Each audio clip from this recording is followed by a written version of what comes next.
News we are tracking in Israel. It is Prime Minister Modi's visit is going on day 2 of his visit, and he has a power-packed schedule for today as well. He's met with the Israeli President a short while ago, and he is slated to have bilateral meetings with the Israeli side later this afternoon. Also on his schedule today is a meeting with 26/11 survivor baby Moshe, who was rescued from the Shabbat house in Mumbai by his Indian nanny. And nanny Sandra and baby Moshe are due to meet the Prime Minister this afternoon.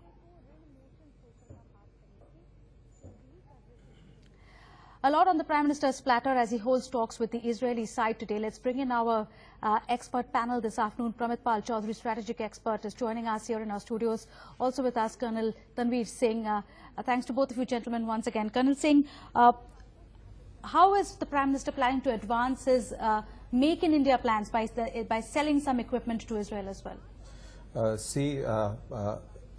There has been some strategic partnership between the Indian private companies and the Israeli defense companies. So that is the way that is going to be this Make in India dream come true. So that is the way. I'm not aware about what India is planning to sell to Israel. Yes. But there is talk of Make in India and Make with Israel as well. So obviously you can make in India, say in context, say we talk about the rifle, you can make in India and then you make with Israel. So that is, it is just the way of, how you look at it. But of course they're harping on the fact that this is a relationship and a partnership that goes back a long way. Of course, it goes back a long way. 65 we went for assistance from Israel. 71 we went there. Kargil, they came to our assistance when it came to weapon locating radars. So of course the relationship goes way back, way back. In fact, what should have happened in 1948 is happening in 2017. Yes, it's such a long delay. It's taken a long time, as Prithipal Chaudhary was also pointing out. I'm wondering if you have followed any of the Israeli media coverage of the Indian Prime Minister's visit.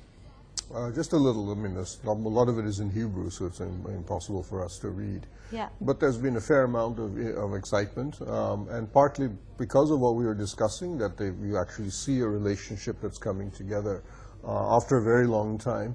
And Israeli defense companies in particular, as well as companies involved in agriculture, water technology, are very excited because this gives them the kind of political opening that they've been looking for, the kind of political blessing that they need. Israelis are generally pleased anyway if any country comes to them, because they have a semi-pariah status for large portions of the world, particularly in Middle East, and there are some European countries that have been giving them a hard time. But also overall for the Israeli leadership, what is exciting for them is that at a time when America's global commitments are somewhat under question under the Trump administration, and at a time when their relationship with Europe is fraying, they've been looking to try and build relationships in Asia, both for economic as well as to some degree military reasons. China definitely have a very strong economic relationship, as does everybody. But China is a country that cannot do military or strategic sales or relationship, partly because of severe American objections. So therefore, India has been the only real option in which combines both economic and military partnerships are possible. But the missing point, as we've been talking about, the missing part of this was India's reluctance to come out and publicly accept that the relationship with Israel had reached a certain level. And now with that complete, if you wish, they are now India is in a very strong position. I mean, Israel is in a particularly strong position now to expand the relationship further. Do you think also that that it is significant that the Prime Minister chose an agricultural farm visit as his first engagement, that the relationship goes beyond strategic ties? This definitely is. I mean, when I've asked Israeli officials, I said, when you're in your conversations with Prime Minister Modi, what has been the dominant theme? And they said 50% of the conversation is water and agriculture. Modi is very, very conscious, as he was even when he was Gujarat Chief Minister, that Israel is really a superpower in water technology in terms of water conservation, recycling, wastewater management, even small things like being able to detect leaking pipes in cities. Israel is by far the world leader, much, much better at it than anybody else. Wastewater recycling alone, they have a record, is 4 times better than the second best country in the world. And desalination technology, there's literally nothing in water that Israel is not, a league ahead of everybody else.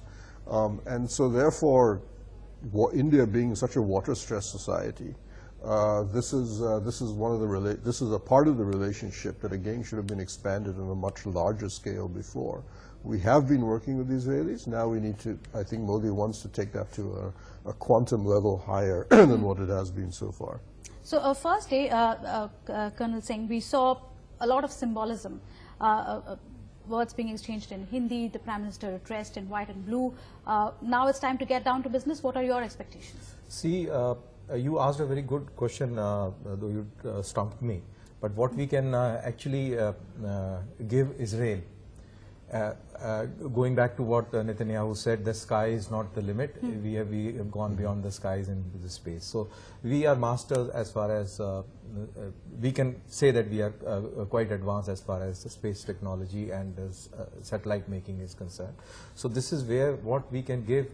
We can go to Israel. We can make with Israel the satellites that can be used for defense purposes, surveillance, etc. They again master the nanotechnology. They again have a very great expertise as far as surveillance devices are concerned, and they can really work well when we both start collaborating. And that is one area where we can make with Israel. What about you, Pramit Pal Chaudhary, your expectations today, because it's day 2, it's time that they're getting down to business today? Yeah, I mean, today was when the joint statements will be issued and the agreements, the bilateral agreements will be signed. So we will expect, as we've mentioned, a number of agreements on water, agriculture, startups, because Israel has a very good and innovative startup venture capital technology culture. One of the best in terms of converting ideas into applied technology and commercial products at a very rapid speed. I mean, Israel, despite having the population of about, East Delhi, I think, has as many startups and has as much venture capital market, the same size as India's. So you have, so we will expect a lot there. The Indian and Israeli officials, when I've talked to them, have said people-to-people contacts is something they wish to encourage. About 40,000 Indians go to Israel every year and 40,000 Israelis come here. That's clearly very small compared to what the potential market is on that side. So you will see, I think, something on that front. Generally speaking, in a prime ministerial visit, the Indian prime ministers try to avoid a defense agreement. It's normally announced or leaked to the press and then announced a few weeks after that, but it's possible. The Spike anti-tank missile deal, which is a very large one, has been pending for some time, and the assumption is that Modi may have held it back for this trip, so that may also be announced. We'll see. So that's later this evening. You talked about the people-to-people ties. The Jewish community in India also must be closely watching this particular visit, isn't it? Yes, and in fact, Modi will be has, if not already, met them. I've forgotten whether he's meeting them today or tomorrow. But he is holding a diaspora event. That's today. That's tonight at around 10:30 Indian time, I think. And as you know, I think there's somewhere about 80,000 Israelis of Jewish descent. If you include those who are of mixed descent now, because a lot of the Indian Jews moved in the 1950s, so they've obviously intermarried. I gather you can actually have about 200,000 of them claiming descent of some variety, especially from Kerala and Maharashtra. So if those two, that community, and Modi anyway likes to hold diaspora events, this will be an unusual diaspora because it's not a diaspora that has much link with India left now. I mean, there are now 2 to 3 generations in being Israeli, but they're still very conscious of being Indian. When I've gone there, I've noticed that they still have Bollywood festivals. They actually obviously still listen to Bollywood films, and their cuisine has a certain Indian touch to a lot of what they do. So, and they're very proud of it. When you talk to them, they say, we are one of the few Israeli communities, Jewish communities in Israel, that can actually say that our original homeland never persecuted us. The large bulk of the Jewish population that lives in Israel have fled persecution in other countries. Yes. And India is probably the only country, if one of the few countries, that has never had a history of anti-Semitism. In fact, while we're talking about the Israel-India connection, let's also point out that the Prime Minister on his schedule today is likely to meet with baby Moshe, 26/11 survivor. That's the little boy. He's now grown up, is about 11 years old, lives in Israel with his maternal grandparents and his nanny Sandra, who saved him during that carnage from Shabbat House in Mumbai. Here's our correspondent Urvashi's report from Mumbai today. Well, this is Moshe, what is written in Hebrew. Moshe, the survivor of 26/11 attack, small 2-year-old kid who was saved by Indian nanny Sandra.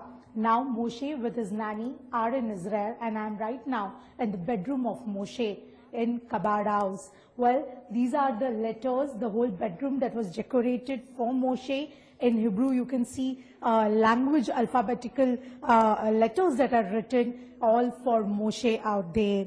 Moshe, today we see earlier in the day, later in the day, it would be Prime Minister Narendra Modi who will be meeting Moshe, who has also accepted Sandra's invitation, the nanny's invitation of Moshe, and he would be meeting Moshe out there.